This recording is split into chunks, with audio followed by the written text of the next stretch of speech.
بسم اللہ الرحمن الرحیم۔ السلام علیکم ورحمۃ اللہ وبرکاتہ۔ عابدراجہ چینل کی طرف سے آج میں اپنے دوستوں کو رسول اللہ صلی اللہ علیہ وآلہ وسلم کا ایک فرمان بتاؤں گا کہ مصیبت زدہ کو دیکھ کر کون سی دعا پڑھنی چاہیے۔ تو شروع کرتے ہیں۔ بسم اللہ الرحمن الرحیم۔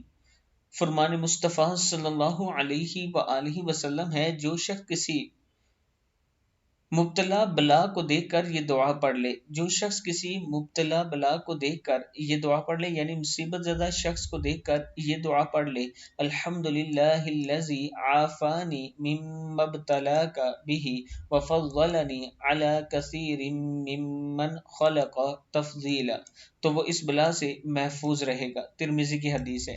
دعا پھر سن لیں۔ الحمدللہ الذی عافانی مما ابتلاک بہ وفضلنی علی کثیر ممن خلق تفضیلا۔ صدق اللہ العظیم۔ آپ دوستوں نے اس پر ضرور عمل کرنا ہے۔ السلام علیکم ورحمۃ اللہ وبرکاتہ۔